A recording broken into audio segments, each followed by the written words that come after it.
please remember to leave a like, a comment, share the video about, and if you haven't already, subscribe. Thank you.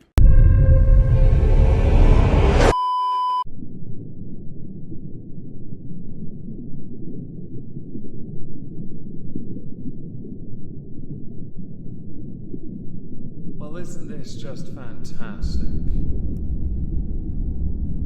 Captain's log, subject 230317.4. Warrant Officer Crumble tells me that the Gloriana could be used but will take a long time to even get ready to sail, so I'm going to sell a few of Bork's organs to fund the retrofit. Hello everyone, welcome to the exhibition of stupid people. Now with added Tilly. Say hello Tilly, meow. Oh, you now choose not to meow? Alright, there we go. Oh, you're going to sneeze in my ear instead. Fantastic. You get your claws stuck and I will carry on with my job. This has been a brief Tilly-related interlude where she won't actually meow for a change. Apparently the cat has stage fright. Today we're going to start with a tweet I saw via the Lotus Eaters News. Lotus Eaters is the channel run by Sargon of Akakakakakad, and his podcast does reasonably well these days. Congratulations, Sargipu. Men who loudly discuss their sexual conquests in public could face up to 7 years in jail under plans to criminalise misogyny in Scotland. Men who loudly discuss their sexual conquests in public usually have to have the rule of 3 applied to them, something taken from American Pie 2. If a woman says they've had 1 conquest, multiply it by 3. If a man says they've had 3 conquests,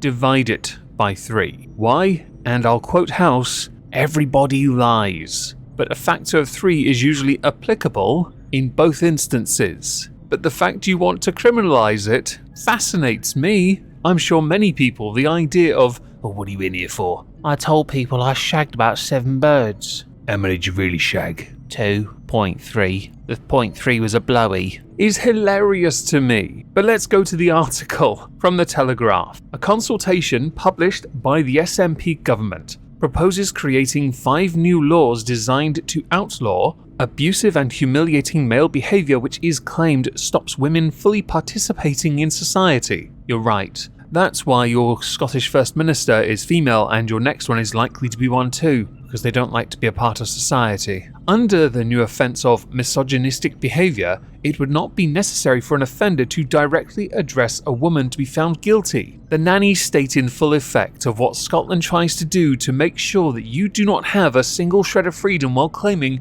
but we love free speech, really, you can't say anything. Imagine that in a Scottish accent, if you will. It'd make things a lot easier in the long run. Instead, they could watch pornography where others could see it or have loud graphic sexual conversations about women in a public place where they can be heard by others. Meanwhile, under a new offence of misogynistic harassment, an offence committed, would it be if a man shouts sexually abusive remarks at a woman in the street or uses abusive language to a girl who does not want to be chatted up? This is all quite nebulous though. It's not like everyone's shouting, oi oi, fit bird, get your tits out for the lads. No, might be a wolf whistle. That's abusive, by the way, now, folks.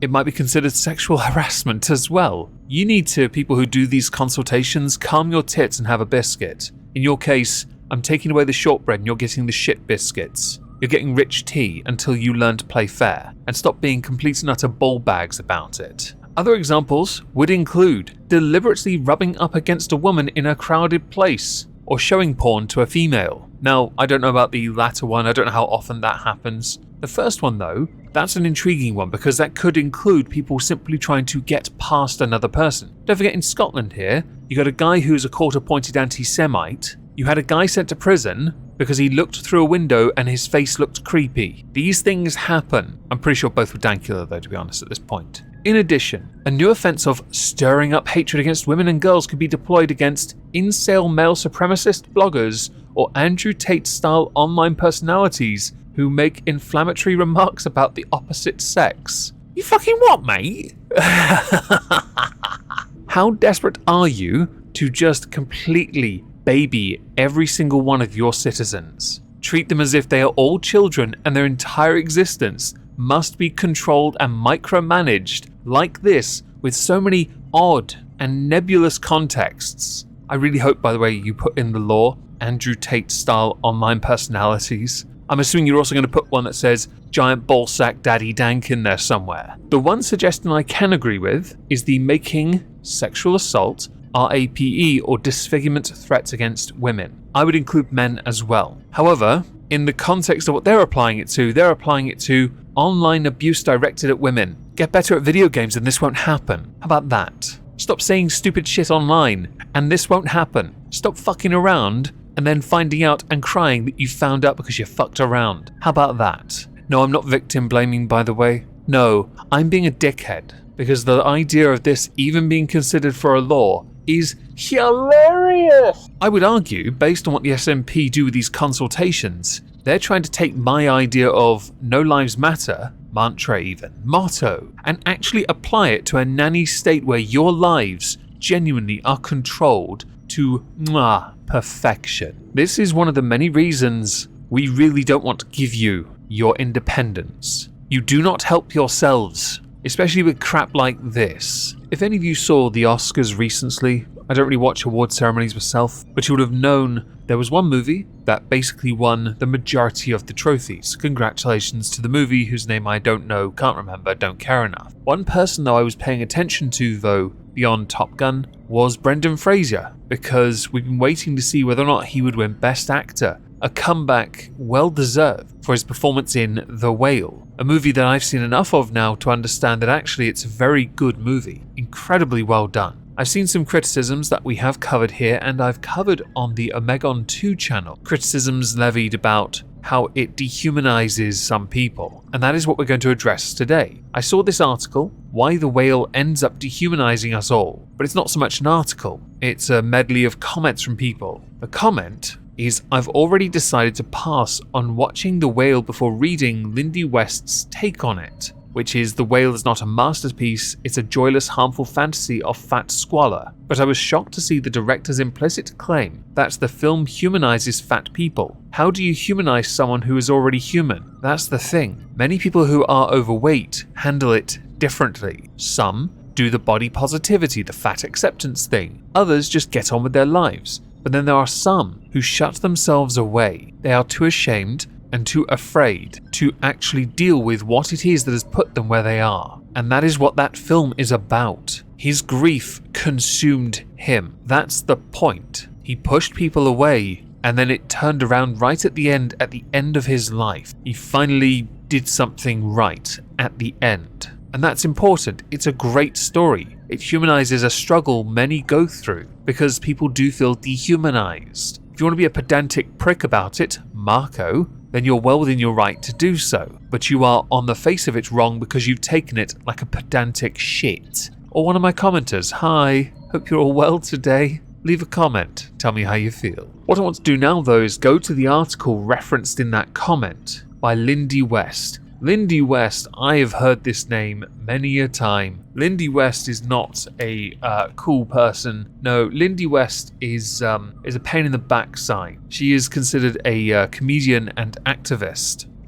She bloody well ain't. She's known for essentially hating white people. She writes mostly about feminism, pop culture, and the fat acceptance movement, which is why this movie would undoubtedly rub her up the wrong way. Proof of that. I hadn't planned on engaging with The Whale. In fact, one of my fat friends and I joked extensively about how much we were not, under any circumstances, going to shine our light on The Whale. No disrespect to the fat writers who choose to do so. Why would we? There is nothing new in it. As much as its director believes he has made a novel masterpiece of fat humanity, every bit of The Whale is old. However, I changed my mind about watching The Whale when another friend, a thin one so you can take him seriously, texted me fresh out of a pre-release screening that it was one of the worst, stupidest movies he'd seen in years. Well, now I was intrigued. The hype around The Whale, in particular Brendan Fraser's Oscar-nominated, now winning, performance, had been so self-serious, so high-minded, I'd assumed it was a well-made art film whose creators just happened to have chosen a subject matter they likely weren't equipped to handle. But to find out it was simply bad?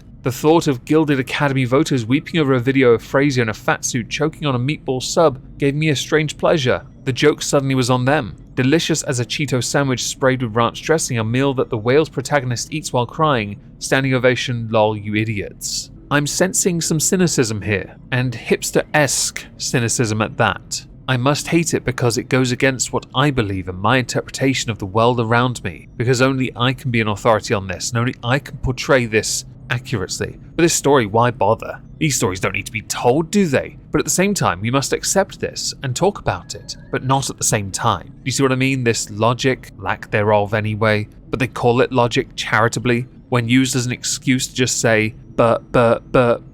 Any excuse to say but. Any excuse to be counter. Further down though, people respond positively to the whale because it confirms their biases about what fat people are like, and why fat people are fat, and allows them to feel benevolent yet superior. No, it doesn't. In fact, the entire point is to give you the chance to be less of a dick and show some humanity that you would show anyone else, to understand that not everyone is going through this for the same reason you would want them to be going through it. You just want everyone to accept that they are fat or they are who they are. That's what you want. The reality is, for the vast majority who are vastly healthier, they just want to understand, and this movie is a fantastic demonstration of that. Brendan Fraser in a fat suit did a fantastic job showing just how much damage someone can go through to drag themselves down there. And to prove the point about the cynicism, the whale is not a real fat person telling their own raw story with all the complexities and contradictions of lived experience.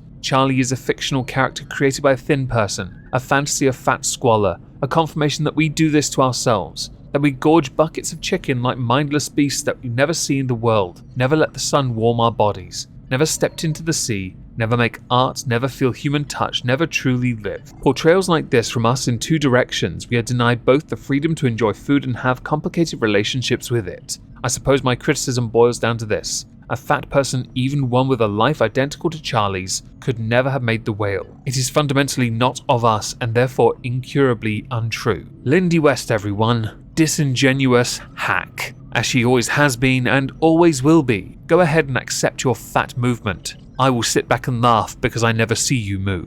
I'm going to insert an honourable mention here to Tyson Fury. I really want to see him and Alexander Usyk fight for Undisputed, although to be honest it won't be that. Tyson doesn't want the IBF after how they treated him after the Vladimir Klitschko win. Understandable. Tyson Fury put out there a 70-30 split in his favour. Usyk accepted. He then said, let's remove the rematch clause. Usyk accepted. There have been delays to this. Now, at time of recording, it's highly likely, when this goes out, the fight would then have been agreed upon. But more and more excuses appear to be coming about, and this in turn is making Tyson look a bit unpopular. If you don't want the fight, go fight someone else. Your last fight was Derek Chisora, okay? Usyk has given you everything. You have announced that you are now sparring a super lightweight world champion for the fight with Usyk, and that the fight will happen on April 29th, in 6 weeks. That's not a very good camp for one of the most important fights of the four-belt era. No one since Lennox Lewis has been undisputed, and you could be the greatest of your generation. Problem Tyson has is there is no one as good technically as he is.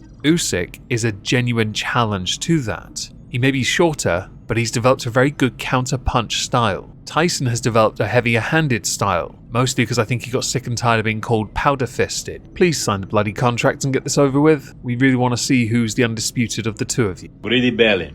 Rematch clause come from your side, not mine. Stop whining and ducking. Be a man. For the final thing, we're going to circle back to the Oscars. The reason why is because the slappening was joked about during the Oscars, and others have had to speak their mind. Chris Rock himself, during a stand-up, actually talked about it and said, look, everything I said about Jada Pinkett Smith was true. The only reason you hit me is because I can't beat you up.